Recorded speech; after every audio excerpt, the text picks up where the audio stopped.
নমস্কার। কমিউনিটি পোস্টের 2 নম্বর কোশ্চেনের উত্তর। 2 নম্বর কোশ্চেনটি কি ছিল? একজন সেনাবাহিনীর জেনারেল 36,562 জন সেনাকে বর্গাকারে সাজানোর পর দেখেন যে কিছু সংখ্যক সেনা বাড়তি হয়েছে। কতজন সেনা বাড়তি হয়েছিল?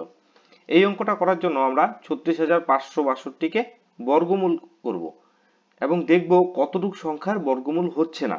যেটুকু সংখ্যার বর্গমূল হচ্ছে না বা যেটুকু সংখ্যা অবশিষ্ট থাকবে সেটাই হচ্ছে বাড়তি সেনার সংখ্যা।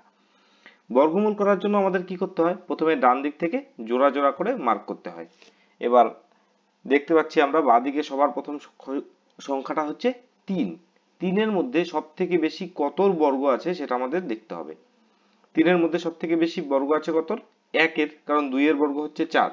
এই জন্য আমরা ডান দিকে দাগ দিব, এখানে 1 লিখব।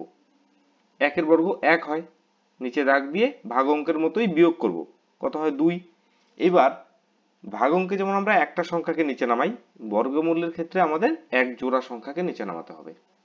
এবং এই যে ডান পাশে 1 লিখেছি তার ঠিক দ্বিগুণ এদিকে বাঁ পাশে লিখতে হবে।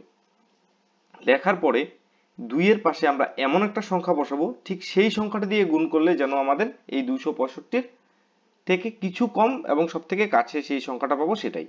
এখানে যদি আমরা 2-এর পাশে 8 বসাই, তাহলে 8 দিয়ে গুণ করলে হচ্ছে 224, এবং 2-এর পাশে যদি 9 বসাই, 9 দিয়ে গুণ করলে হচ্ছে 261। তাহলে 261 আমাদের কাছে, সেই জন্য আমরা 2-এর পাশে একটা 9 বসাবো এবং 1-এর পাশেও একটা 9 বসাবো এবং 265-র নিচে লিখবো হচ্ছে 261।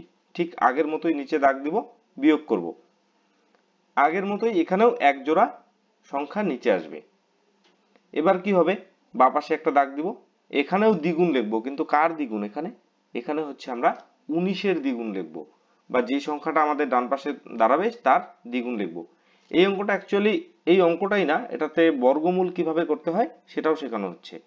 এবার 19-এর ডাবল কত? 19-এর দ্বিগুণ হচ্ছে গিয়ে 38। এবার 38-এর পাশে আমরা কি দিব যেটা 462-র কাছাকাছি থাকবে? এবার 38-এর পাশে যদি 1 দেই, তাহলে 381 ইন্টু 1 381, আর 2 দিলে হয়ে যাচ্ছে 764, অনেক বেশি হয়ে যাচ্ছে, তাহলে আমরা 1 দিব। ঠিক উপরেও আমরা একটা 1 দিব। এখানে নিচে লিখবো 381, দাগ দিব, বিয়োগ করব। অর্থাৎ এই 81 বাদ দিলে সংখ্যাটি পূর্ণবর্গ হবে। সুতরাং এই 81 জন সেনাই বাড়তি হয়েছিল।